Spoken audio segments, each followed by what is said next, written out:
Você sabia que o espessamento endometrial pode ser um sinal de câncer do endométrio?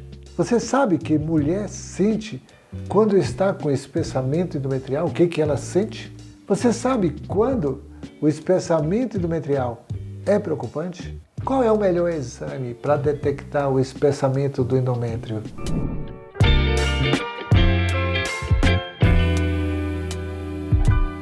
Olá, minha amiga linda, maravilhosa! Eu sou o Dr. José Marcos Neves, ginecologista obstetra, pós-graduado em medicina preventiva, com foco em longevidade. E foi pensando em você que esse canal foi criado para esclarecer, para tirar dúvidas e para ajudar você a alcançar uma vida longa e produtiva. Recentemente, uma paciente de 67 anos, menopausada, veio ao meu consultório com queixa de sangramento genital anormal há mais ou menos uns 15 dias, depois de 16 anos sem menstruar, e relatou que o sangramento foi muito forte, com coágulos, que teve que usar até fralda e que teve que ser internada para conseguir conter o sangramento. Nesse vídeo eu vou esclarecer as dúvidas que geralmente as pacientes têm sobre o que é o tal de espessamento endometrial, que aparece muito nos exames de ultrassonografia endovaginal. Antes de adiante, quero te pedir uma gentileza de se inscrever em nosso canal.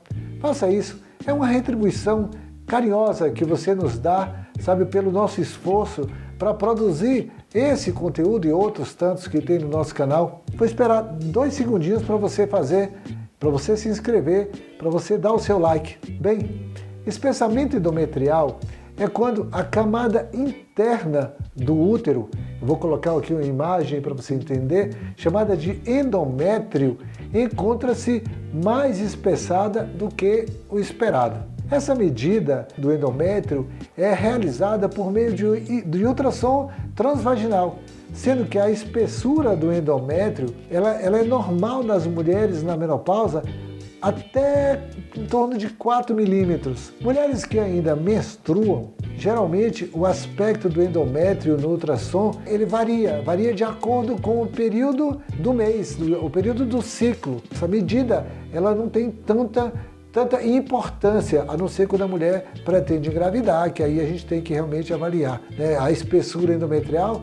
Por isso, a avaliação de um especialista é fundamental, né, para que essa discussão ela seja conduzida, né, da maneira adequada, diante dos sintomas que estão relacionados com a questão do espessamento endometrial. Então, o espessamento endometrial, ele não diz qual é a causa da doença, apenas informa que o endométrio está espessado, está maior do que deveria estar para aquela fase da vida reprodutiva da mulher, já que a mulher já encerrou a vida reprodutiva e aí de repente o endométrio se encontra espessado. E as principais causas de espessamento, a gente tem que sempre estar atento a isso, que são ou pólipo endometrial, né, ou hiperplasia de endométrio, câncer de endométrio.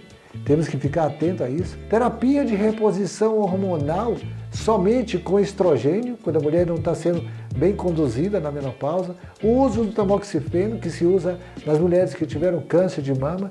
Ciclos anovulatórios próximos da menopausa. Síndrome dos ovários policísticos. Mioma submucoso. Abortamento incompleto. São situações que a gente tem que estar atento, né, e fazer uma correlação do exame com o que está acontecendo com a paciente. E qual é a associação do espessamento endometrial em relação ao câncer? Bom, o câncer de endométrio geralmente ele se manifesta na menopausa e ele aparece com sangramento, espessamento do endométrio, e por esse motivo todo sangramento na menopausa tem que ser muito bem avaliado por um especialista bem treinado através de uma ultrassom transvaginal. Essa espessura endometrial deve ser medida e ela deve estar inferior a 4 milímetros. Lembrar sempre disso. E está associado geralmente, quando ele está menor do que 4, é atrofia. Quando está maior do que 4, a gente já considera espessamento e nenhuma dessas doenças deve ser esquecida na maior parte das vezes. Tem que ser lembrado para se fazer o diagnóstico diferencial. Então, na presença de sangramentos recorrentes e espessura endometrial menor do que 4 milímetros, é importante que o ginecologista veja se está tendo algum outro tipo de disfunção hormonal. E quais são os sintomas que geralmente aparecem no caso do espessamento endometrial? Bom, temos que lembrar que pacientes com esse aspecto no endométrio podem apresentar pelo menos um desses 3 sintomas que são mais frequentes: ou sangramento aumentado, ou irregularidade menstrual, ou sangramento na menopausa. Ficar sempre atento a essas situações que não são frequentes, que são tidas como anormais. É importante destacar que algumas mulheres com espessamento endometrial podem também não ter sintomas. É muito comum a gente ver mulheres, quando está fazendo a ultrassom transvaginal, ver mulheres idosas com endométrio espessado. E existe espessamento endometrial, existindo esse espessamento endometrial, o que a gente tem que fazer? Qual deve ser a nossa conduta? Bom, diante disso, a gente tem que prestar atenção a 3 principais fatores que determinam qual vai ser a nossa conduta. Temos que estar atento à presença de sangramento, intensidade do espessamento, se está de 6, 7, 8, 9, 10 milímetros de espessamento, e os fatores de risco relacionados com o câncer de endométrio. Tá? É importante estar atento a isso. O sangramento aumentado ou irregular também é outro fator que a gente tem que estar atento, quando ocorre o espessamento endometrial no ultrassom. A gente deve prestar muita atenção para realizar uma investigação adicional, para complementar o diagnóstico. A ultrassom só mostra que está investigado e espessado. Então a investigação ela tem que ser feita ou por esteroscopia diagnóstica, onde a gente vai lá,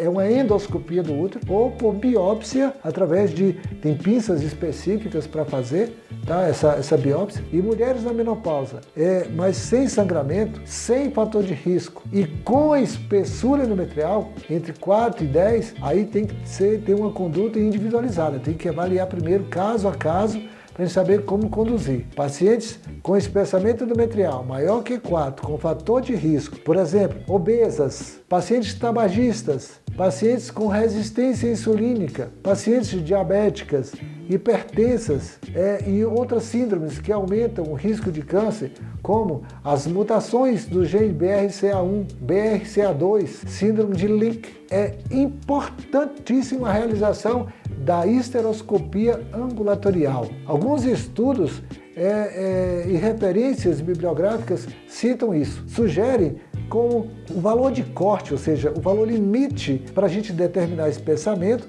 a medida de 5 milímetros. Mas a FEBRASGO, que é a Federação Brasileira de Ginecologia e Obstetrícia, e a ACOG, que é o Colégio Americano de Ginecologia e Obstetrícia, ela define como medida padrão da mulher na menopausa 4 milímetros como o ponto de corte. A partir de 4 milímetros, a gente tem que investigar por que esse endométrio está espessado e aí ter um diagnóstico definitivo para evitar de não ser identificada a causa adequada. E quais os tratamentos indicados para o espessamento endometrial? Bom, o tratamento deve ser realizado de acordo com a doença que está causando, chamada de doença de base, que está causando o espessamento. Pólipos e miomas devem ser removidos cirurgicamente. Hiperplasia de endométrio sem atipia, é possível a colocação de um DIU hormonal, a exemplo do Mirena, do Quilena. A hiperplasia atípica ou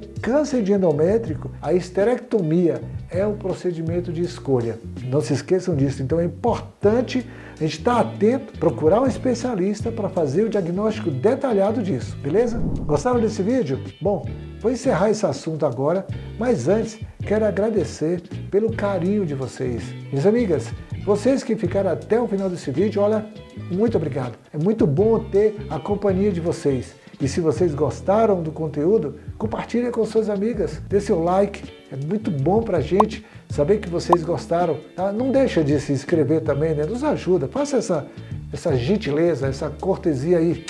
Se inscreva em nosso canal, nos ajude a crescer, tornar forte, motivados, tá bom? Bom, vou ficando por aqui. Assista outros vídeos, né, que tá no nosso canal, tem várias playlists aí muito bacanas que estão sendo construídas para vocês, tá? São vídeos do canal, temos assim o maior prazer em fazer isso, tá? E tá separado de acordo com o assunto do seu interesse, tá bom? Então você pode chegar lá no canal e escolher, valeu?